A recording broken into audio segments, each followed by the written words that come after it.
Hello friends, good evening. मैं अर्चना सिंह सरकारी math classes में आपका स्वागत करती हूँ। आई होप आप सभी लोग ठीक होंगे।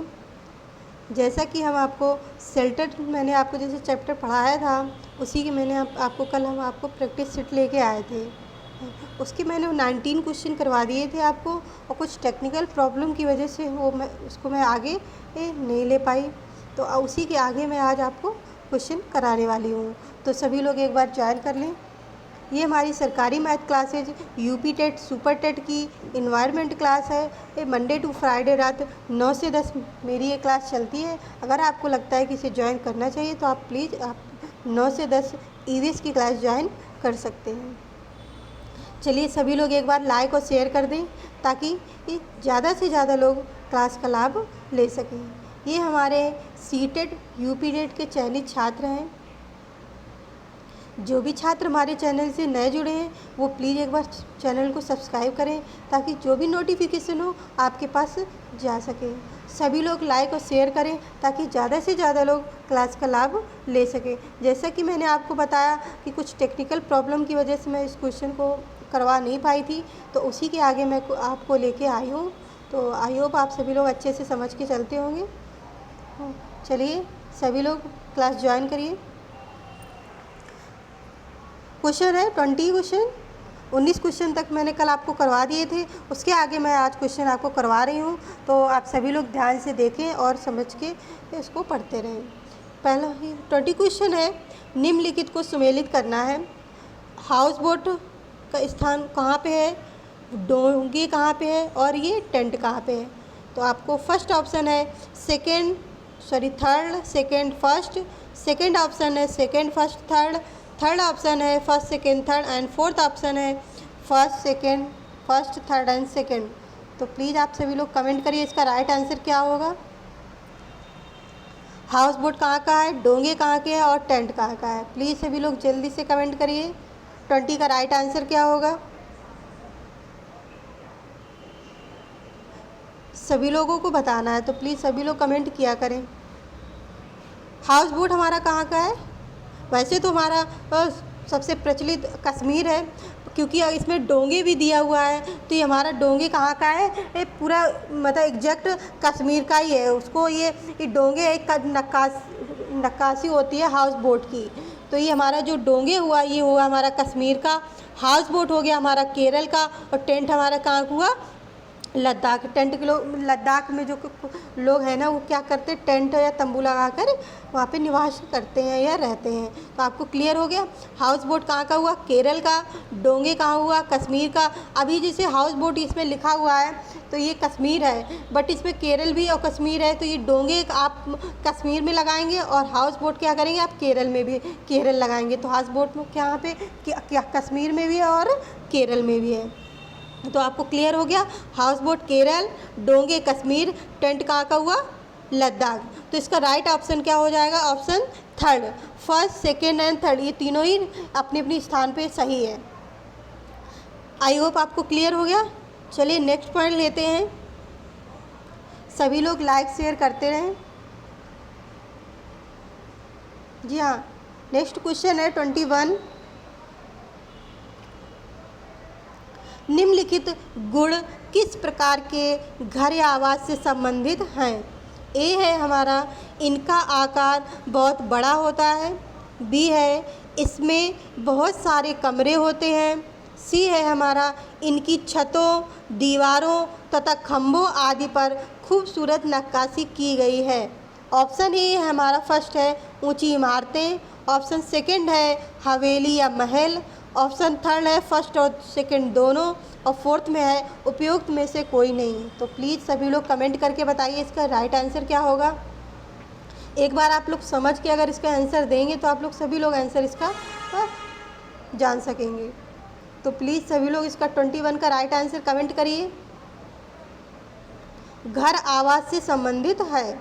जैसे आपने देखा ए है हमारा इनका आकार बहुत बड़ा होता है, इसमें बहुत सारे कमरे होते हैं, इनकी छतों, दीवारों तथा खंभों आदि पर खूबसूरत नक्काशी की गई है। जैसे कि हमने आपको जो बताया था मकानों के प्रकार बताए थे हमने आपको, विभिन्न प्रकार के जो मकान होते हैं, जैसे हमने आपको मिट्टी के घर बताए थे, लकड़ी या पत्थर के घर बताए थे, बांस और लकड़ी के घर भी बताए थे, बर्फ़ के घर, जो बर्फ़ के घर बनते हैं उसको क्या कहते हैं, इग्लू कहते हैं, हाउस बोट बताए थे, डोंगे बताए थे, ईंट के मकान, ऊंची इमारतें, टेंट, हवेली, किले, महल, सारे सबके बारे में मैंने आपको एक एक पॉइंट क्लियर किया था। तो आपको समझ में आ गया। इसका राइट ऑप्शन होगा ऑप्शन सेकेंड, हवेली या महल। जब हमने आपको हवेली महल पढ़ा रहे थे ना, तब हमने आपको बताया था ये जो हवेली महल में कौन राजा महाराजा लोग रहते हैं, जिसके पास बहुत ज़्यादा पैसे वगैरह रहते हैं, ये लोग क्या करते हैं, ये हवेली और महल में रहते हैं। ये जो इनकी हवेली और महल होती है, इनकी बहुत, ये जो हवेली क्या होती है, सबका आकार बहुत बड़ा होता है, और जब आकार बड़ा होगा तो ऑब्वियसली उसमें कमरे ज़्यादा होंगे, आकार बड़ा होता है और इसमें बहुत सारे कमरे होते हैं। जब हमने आपको बताया जो इनकी जो छतें, दीवारें, खंभे होती हैं, उनमें क्या करते हैं, खूबसूरत डिजाइन बनाते हैं, नक्काशी बनाते हैं इनको हवेली और महल को क्या सुंदर दिखाने के लिए। तो आपको क्लियर हो गया। 21 का राइट आंसर आपका क्या होगा, हवेली और महल, हवेली और महल। चलिए नेक्स्ट पॉइंट लेते हैं। आपको एक एक पॉइंट मैं समझा रही हूँ, फिर भी आपको कुछ कन्फ्यूजन हो तो आप प्लीज़ कमेंट करके पूछिएगा, और सभी लोग आंसर ज़रूर दें, कमेंट ज़रूर किया करें। चलिए नेक्स्ट पॉइंट है, नेक्स्ट क्वेश्चन है, रैन बसेरे के विषय में कौन सा कथन सही है। रैन बसेरे के विषय में कौन सा कथन सही है, सही कथन बताना है आपको। ए है हमारा, ये बेघर लोगों का आश्रय स्थल होता है। बी है, रैन बसेरों में बेघरों को निःशुल्क बिस्तर की सुविधा उपलब्ध कराई जाती है। और सी है हमारा, इनका संचालन स्वयं सेठी संगठनों के द्वारा भी होता है। फर्स्ट है ए और बी, सेकंड है ए और सी, थर्ड है बी और सी, एंड फोर्थ ऑप्शन है हमारा ए, बी और सी। तो प्लीज़ आप सभी लोग इसका राइट आंसर कमेंट करिए, क्या होगा इसका राइट आंसर। रैन बसेरे के विषय में बताना आपका कौन सा राइट है, ए, बी, सी, इसमें कौन तीनों राइट है, या ए, बी राइट है, या बी, सी राइट है। तो आप सभी लोग कमेंट करिए इसका राइट आंसर क्या होगा, 22 का राइट आंसर। जी हाँ, 22 का right answer option fourth, option fourth, A, B और सी। जब रैन बसेरा, ये बेघर लोगों का आश्रय स्थल होता है। जो रैन बसेरा होता है ये क्या होता है, बेघर जो लोग घर से निकाल लिए जाते हैं, अलग हो जाते हैं, उनका ये आश्रय स्थल होता है। रैन बसेरों में बेघरों को निःशुल्क बिस्तर की सुविधा उपलब्ध कराई जाती है। वहाँ पे जो वो घर से निकल जाते हैं, बेघर कर दिए जाते हैं, तो वो क्या करते हैं, रैन बसेरों में अपना वहाँ पे अपने रहते हैं जाके, और उनको वहाँ पे निःशुल्क बिस्तर वगैरह आदि जो वहाँ पे सुविधाएं होती हैं उनको उपलब्ध करवाई जाती हैं। सी है हमारा, इनका संचालन स्वयंसेवी संगठनों के द्वारा भी होता है। तो ये जो रैन बसेरे के विषय में जो 3 पॉइंट तीनों है क्या है हमारे राइट है। तो इसका ऑप्शन क्या हो जाएगा, फोर्थ ऑप्शन, ए, बी, सी तीनों ही राइट है। चलिए आपको क्लियर हो गया इसका पॉइंट। नेक्स्ट पॉइंट लेते हैं। सभी लोग लाइक और शेयर करते रहें ताकि ज़्यादा से ज़्यादा लोग क्लास का लाभ ले सकें। चलिए 23 क्वेश्चन है, सभी लोग ध्यान से देखें और समझते रहें कि कैसे क्वेश्चन हमारे सीटेट में बनते हैं, हमें इनका कैसे आंसर देना है। 23 क्वेश्चन है, ग्रामीण क्षेत्रों में गाय के गोबर से झोपड़ी की दीवारों और फर्श को लीपा जाता है। उन्हें फर्स्ट है फर्श को प्राकृतिक रंग देने के लिए, सेकंड है कीड़ों को दूर करने के लिए, थर्ड है घर की सुंदरता बढ़ाने के लिए, एंड फोर्थ ऑप्शन है खुरदरा बनाकर घर्षण बढ़ाने के लिए। तो प्लीज़ आप लोग 23 का राइट आंसर कमेंट करिए, इसका राइट आंसर क्या होगा। आई होप आप सभी को मालूम होगा इसका राइट आंसर, क्योंकि मैंने जब आपको 2-3 बार बताया, जब मिट्टी के घर बनते हैं तो उसमें क्या किससे लीपते हैं, गाय के गोबर से लीपते हैं। क्यों लीपते हैं, क्योंकि जो वहाँ के जो कीड़े मकोड़े जो मिट्टी से निकल आते हैं, इस वजह से लीपते हैं, क्योंकि उसमें कीड़े मकोड़े ना निकले। तो आपको क्लियर होगा इसका राइट आंसर। ग्रामीण क्षेत्रों में गाय के गोबर से झोपड़ी की दीवारों और फर्श को लीपा जाता है, उन्हें कीड़ों को दूर रखने के लिए। जैसे कीड़े मकोड़े निकल आते हैं ना, जब आप गाय के गोबर से लीपते हैं तो वहाँ पे कीड़े मकोड़े नहीं निकलते और हमारी वो जगह सुरक्षित रहती है। तो आपको क्लियर हो गया 23 का राइट आंसर। 23 का राइट आंसर होगा आपका सेकंड, कीड़ों को दूर रखने के लिए। आई होप आप सभी को क्लियर हो गया। चलिए नेक्स्ट पॉइंट। फिर भी अगर आपको कुछ समझ में ना आए तो प्लीज़ आप कमेंट करके ज़रूर पूछिएगा। क्लास के अंत में आपको क्लास कैसी लग रही है, प्लीज़ आप लोग फीडबैक देना ना भूलें। ज़रूर फीडबैक दिया करें कि आपको क्लास मेरी कैसी लग रही है। चलिए 24 क्वेश्चन है।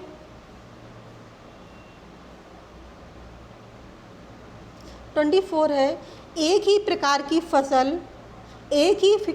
की फसल बार बार उगाने और बहुत से रसायनों के उपयोग करने से मृदा, ऑप्शन ए है हमारी, किसी विशेष फसल की उपयोगी बन जाती है। नेक्स्ट ऑप्शन है हमारा, सेकेंड ऑप्शन है सिंचाई के लिए उपयुक्त बन जाती है। थर्ड है उर्वर यानी कि उपजाऊ बन जाती है। फोर्थ है कि बंजर हो जाती है। तो आप लोग इसका राइट आंसर कमेंट करिए। इसका राइट आंसर सभी लोग कमेंट करके इसका राइट आंसर क्या होगा 24 का राइट आंसर।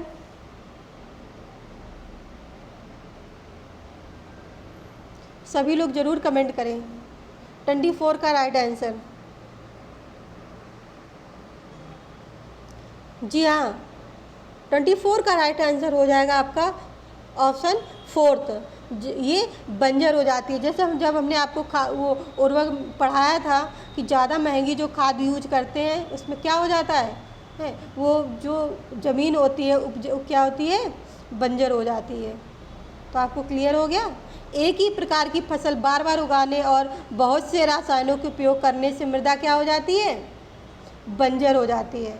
जब आप एक ही फसल को बार बार उगाते रहेंगे और बहुत महंगे उसमें रासायनिक उपयोग करेंगे, खाद वगैरह का आप उपयोग करेंगे, तो उसमें मृदा यानी कि मिट्टी कैसी हो जाती है, वहाँ उसकी मिट्टी हमारी क्या हो जाती है, बंजर हो जाती है। तो आपको क्लियर हो गया इसका पॉइंट। चलिए नेक्स्ट पॉइंट पे लेते हैं। सभी लोग जो भी छात्र हमारे चैनल से अगर नए जुड़ते हैं तो सबसे पहले आप वीडियो को सब्सक्राइब करें ताकि सबसे पहले आपके पास नोटिफिकेशन जा सके। जो भी छात्र हमारे चैनल से जुड़े हुए हैं वो सभी लोग एक बार लाइक और शेयर करें ताकि ज़्यादा से ज़्यादा लोग क्लास को ले सकें। 25 क्वेश्चन है, कोई पक्षी पेड़ की ऊंची डाल पर अपना घोंसला बनाता है, ये पक्षी हो सकता है। कोई पक्षी पेड़ की ऊंची डाल पर अपना घोंसला बनाता है, यह पक्षी हो सकता है। ऑप्शन ए है शकरखोरा, ऑप्शन बी है कलचिड़ी, ऑप्शन 3 है कौवा, ऑप्शन 4 है हमारा फाख्ता। तो प्लीज़ आप सभी लोग इसका राइट आंसर कमेंट करिए। ये देखिए सीटेड 2014 फरवरी में आया हुआ क्वेश्चन है। ऐसे ही सीटेड में क्वेश्चन पूछे जाते हैं, तो आप लोग ध्यान से पढ़िए ताकि इसका आंसर आप दे सकें। तो 25 का राइट आंसर आप लोग सभी लोग कमेंट करके बताइए। अगर आपको सीटेड अगर सुपर टेट की तैयारी कर रहे हैं आप, अगर आपको सीडीपी की क्लास मैथ की क्लास आपको लेनी है तो आप 6 से 7 शाम को सीडीपी की क्लास ले सकते हैं और 10 से 11 आपकी मैथ की क्लास चलती है, तो आप मैथ की क्लास को आप ज्वाइन कर सकते हैं। जी हाँ, तो आपको समझ में आ गया 25 का क्वेश्चन।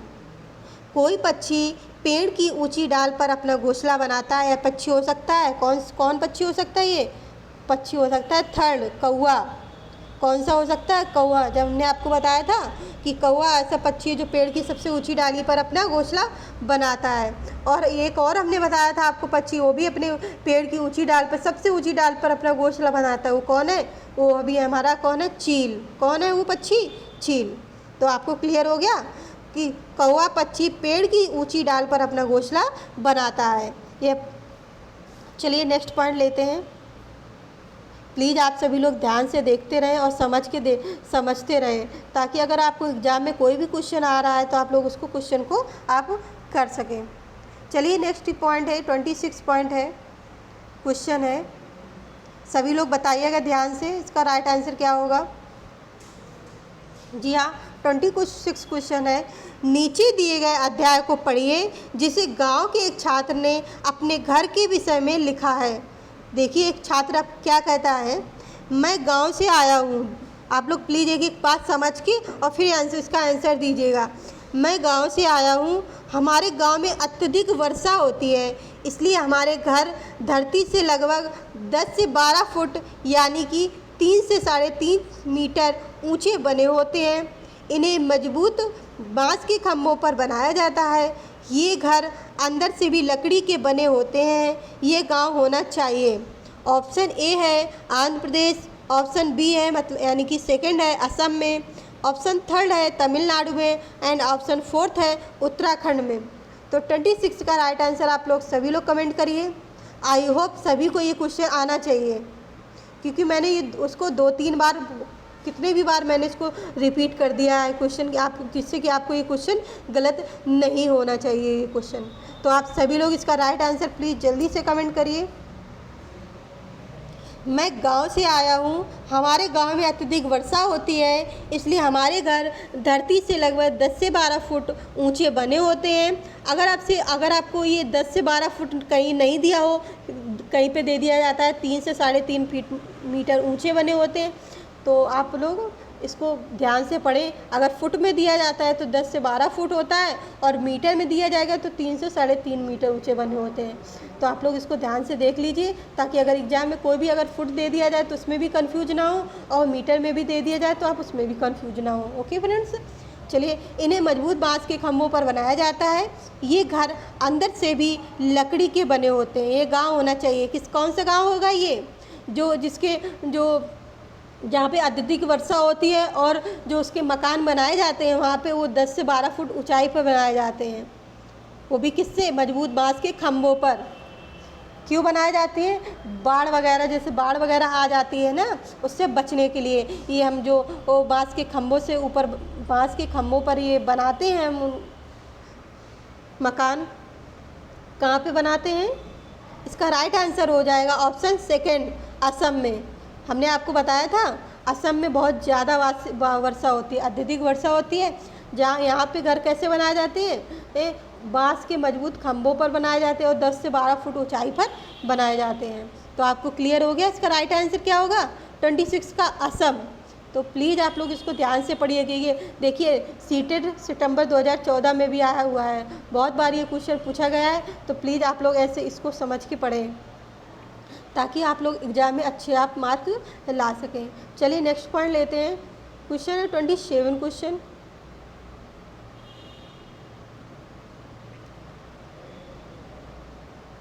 जी हाँ, 27 नंबर है। घरों की नीचे दी गई विशेषताओं को पर विचार कीजिए। ए है हमारा, निचली मंजिल में कोई खिड़की नहीं। बी है, पेड़ के तनों की लकड़ी से बनी ढालू छतें। सी है, पत्थर के खंभों पर जमीन से लगभग 10 से 12 फुट ऊंचाई पर बने घर। डी है, पत्थर, गारा और चूने से बनी मोटी दीवारें। और ई है हमारा, लकड़ी के फर्श। लेह और लद्दाख के घरों में ऊपर दी गई कौन सी विशेषताएं पाई जा सकती हैं? फर्स्ट है बी सी डी, सेकेंड है सी डी ई, थर्ड है ए डी ई और फोर्थ है हमारा ए बी और सी।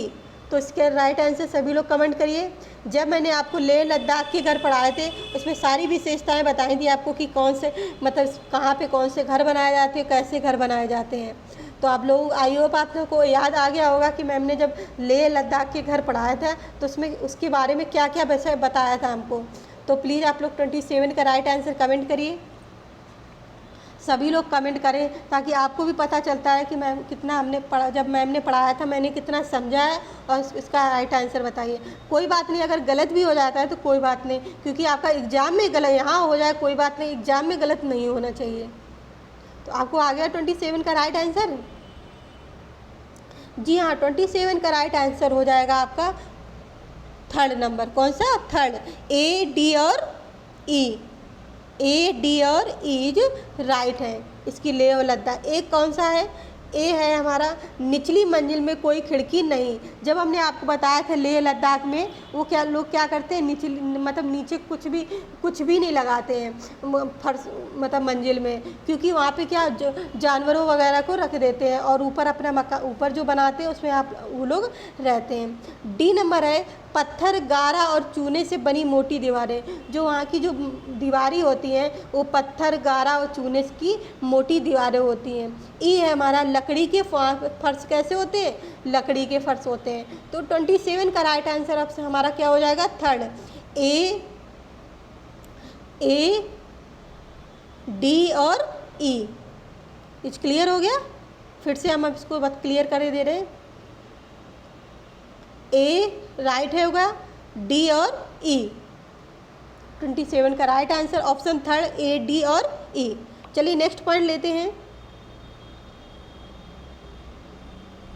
सभी लोग ध्यान से पढ़ते रहें। जो भी क्वेश्चन अगर आपको समझ में नहीं आ रहा है तो आप इसको पूछ सकते हैं कमेंट करके।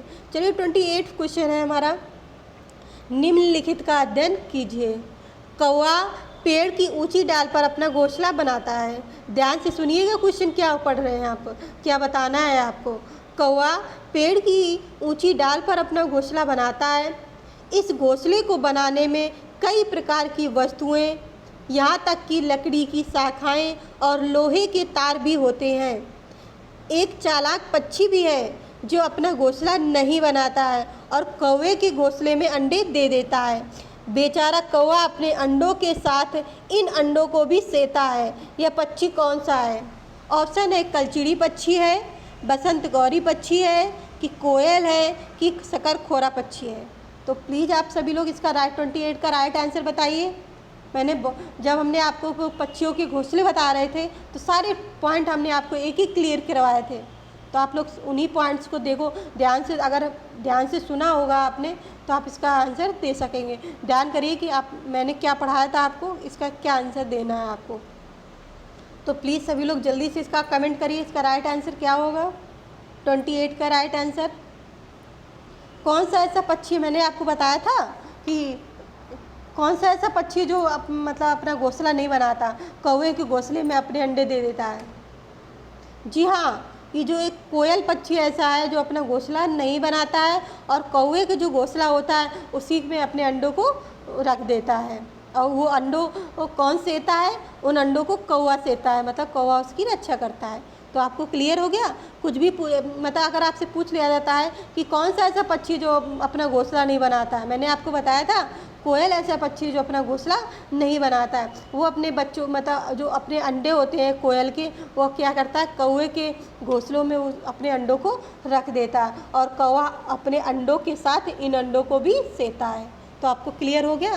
प्लीज़ आप लोग एक एक पॉइंट ध्यान से पढ़ते और क्लियर भी करते चले ताकि आपको एग्ज़ाम के टाइम कोई भी कन्फ्यूजन ना हो। सभी लोग अच्छे से समझ के पढ़ते रहें और एक बार लाइक और शेयर ज़रूर कर दिया करें ताकि ज़्यादा से ज़्यादा लोग छात्र इस क्लास से जुड़ सकें। चलिए 29 क्वेश्चन है। एस्किमो अपने घर इग्लू का निर्माण बर्फ़ से करते हैं, इसका क्या कारण है? जो एस्किमो के लोग होते हैं वो अपना घर कैसे बनाते हैं? बर्फ़ के घर से बनाते हैं। बर्फ़ का जो छोटे छोटे टुकड़े, जो वो बर्फ़ के टुकड़े घर होता है उनको क्या बोलते हैं? इग्लू होता है, इग्लू बोलते हैं। का निर्माण बर्फ़ से करते हैं। इग्लू का निर्माण किससे करते हैं? बर्फ़ से। इसका क्या कारण हो सकता है? ऑप्शन ए फर्स्ट है बर्फ़ ठंडी हवा और पानी को अंदर नहीं आने देता है। सेकेंड ऑप्शन है बर्फ़ की दीवारों के बीच मौजूद हवा अंदर की गर्मी को बाहर जाने से रोकती है। थर्ड है बर्फ़ मुफ्त में मिलती है, अन्य सामग्री कीमत अधिक होगी। फोर्थ है ध्रुवीय क्षेत्रों में केवल बर्फ़ ही उपलब्ध है। तो इसका राइट आंसर आप लोग सभी लोग कमेंट करिए, इसका राइट आंसर क्या होगा। 29 का राइट आंसर सभी लोग कमेंट करिए। ध्यान से एक बार पहले क्वेश्चन को ध्यान से पढ़ के इसके बाद आप कमेंट करिएगा इसका राइट आंसर क्या होगा 29 का। जी हाँ, जो 29 का राइट आंसर ऑप्शन होगा आपका ऑप्शन सेकेंड। जो एस्किमो अपने घर इग्लू का निर्माण बर्फ़ से करते हैं, इसका कारण बर्फ़ की दीवारों के बीच मौजूद हवा अंदर की गर्मी को बाहर जाने से रोकती है। आई होप आपको क्लियर हो गया। बर्फ़ की दीवारों के बीच मौजूद हवा अंदर की गर्मी को बाहर जाने से रोकती है। तो इसका कारण मालूम हो गया, बर्फ़ का जो इग्लू बनाते हैं। चलिए नेक्स्ट क्वेश्चन लेते हैं। नेक्स्ट क्वेश्चन है, सभी लोग ध्यान से देखते रहें और कमेंट भी करें।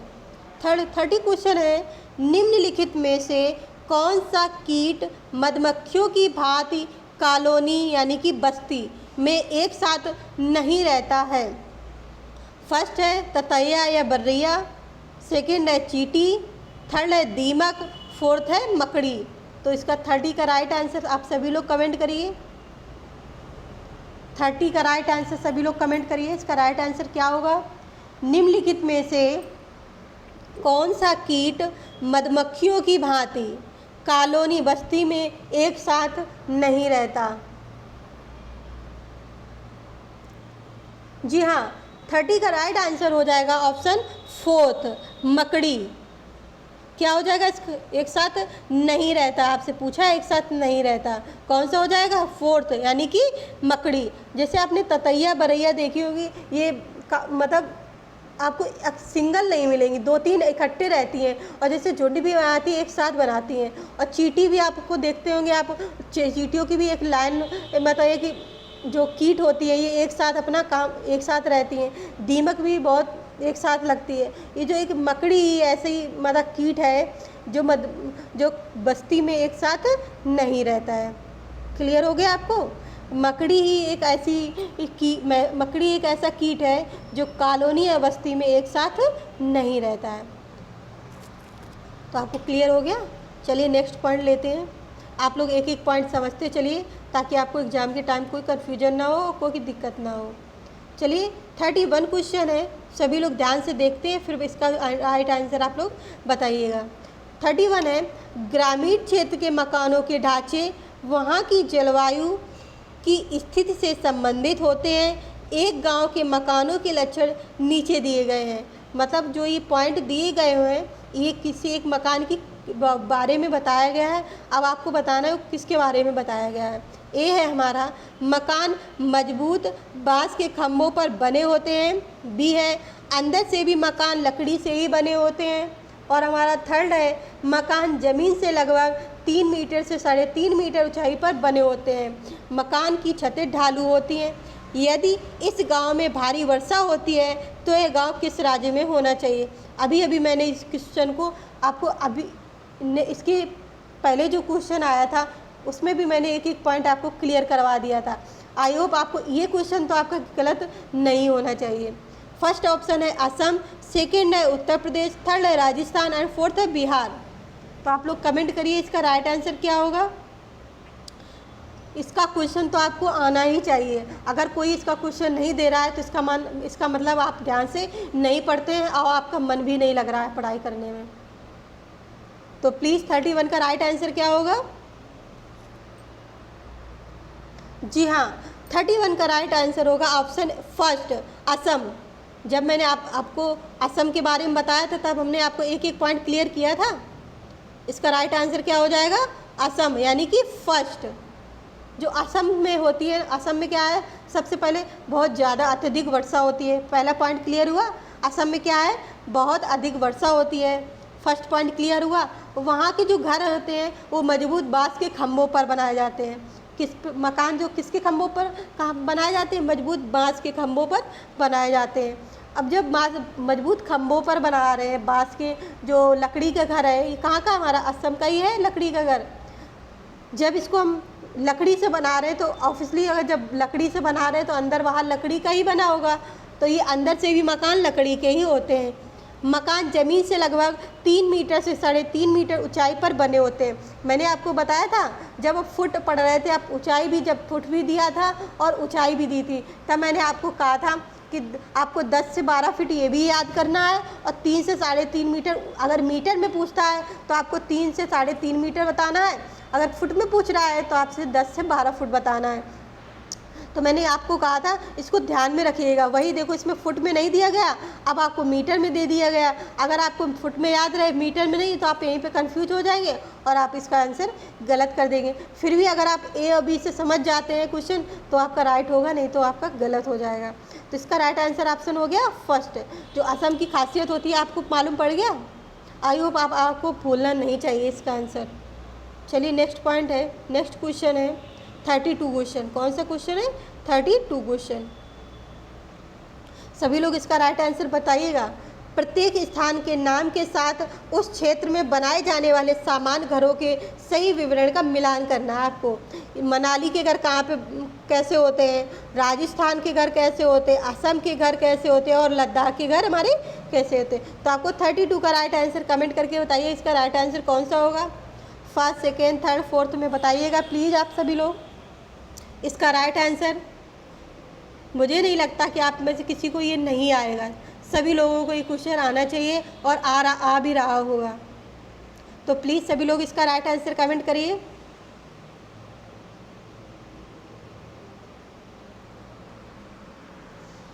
थर्टी 32 का राइट आंसर कमेंट करिए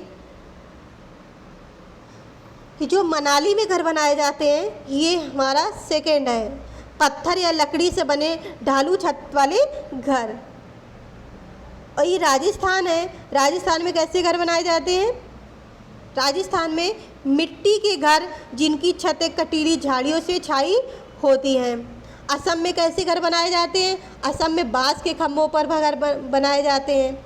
और हमारे लद्दाख में कैसे घर बनाए जाते हैं? लद्दाख में हमारे यहाँ बनाए जाते हैं पत्थर के बने के पर जिनके फर्श और छतें लकड़ी की बनी होती हैं। तो इसका क्लियर हो गया आपको राइट आंसर। इसका राइट आंसर हो जाएगा ऑप्शन थर्ड। ऑप्शन थर्ड हो जाएगा इसका right answer. Second, fourth, first and fifth clear हो गया आपको। एक बार और देख लीजिए इसको क्लियर करके, फिर से हम आपको क्लियर करे दे रहे हैं। देखिए ध्यान से, मनाली के जो घर होता है वो हमारा क्या कैसे होते? मनाली के पत्थर या लकड़ी से बने घर होते। ठीक, क्लियर हो गया। राजस्थान में कैसे होते हैं हमारे घर? राजस्थान में मिट्टी के घर जिनकी छतें कटीली झाड़ियों से छाई होती हैं। अब हमसे पूछ रहा असम में कैसे घर होते हैं? असम में बांस के खम्भों पर बनाए हुए घर होते हैं। और हमारे लद्दाख पूछ रहा है तो लद्दाख में हमारा पत्थर के बने पर जिनके फर्श और छतें लकड़ी की बनी होती हैं। तो उसका 32 का राइट आंसर हो जाएगा ऑप्शन थर्ड। तो आपको क्लियर हो गया। 32 का राइट आंसर ऑप्शन थर्ड। ये हमारे 32 क्वेश्चन थे। मैंने कल भी क्वेश्चन आपको 19 क्वेश्चन कल करवा दिए थे और कुछ टेक्निकल प्रॉब्लम की वजह से मैं आगे क्वेश्चन नहीं करवा पाई, इसलिए मैं इसको जो क्वेश्चन छूट रहे थे उसको मैंने आज कवर करवा दिए और हमने आपको एक एक पॉइंट समझा भी दिया है ताकि आपको कोई कन्फ्यूजन ना हो। तो आप लोग ध्यान से और पढ़ते रहिए। ऐसे ही क्वेश्चन आपसे सीटेट में पूछे जाते हैं तो आप लोग इनको ऐसे मतलब देखते रहिए और इनको इसके आंसर भी दीजिए। जो भी आपको अगर कुछ पूछना हो, अगर कुछ समझ में नहीं आ रहा हो तो प्लीज़ आप लोग कमेंट करके आप पूछ सकते हैं। आपको हमारी क्लास कैसी लगी तो सभी आप लोग को फीडबैक देना ना भूलें। सभी लोग फीडबैक दीजिए करें कि आपको क्लास ये कैसी लग रही है। अगर आप हमारी ऑफलाइन एकेडमी से जुड़ना चाहते हैं, वेब एकेडमी से, तो आप हमारे फ़ोन नंबर 9910386775 पर आप संपर्क कर सकते हैं। एड्रेस है हमारा M38 sector 12 M block Pratap Vihar near डोमरोज गाजियाबाद। ओके फ्रेंड्स, आप लोग ध्यान से पढ़ते रह चलिए। अगर आपको लगता है कि नोट्स कुछ पॉइंट हैं जो आपको नोट डाउन करना चाहिए तो आप उन पॉइंटों को नोट डाउन भी करते रहिए ताकि आपको अगर बाद में अगर कुछ ना भी आए तो आप उसको देख के आप उसको समझ सकते हैं। Okay friends, thanks for watching. जय हिंद।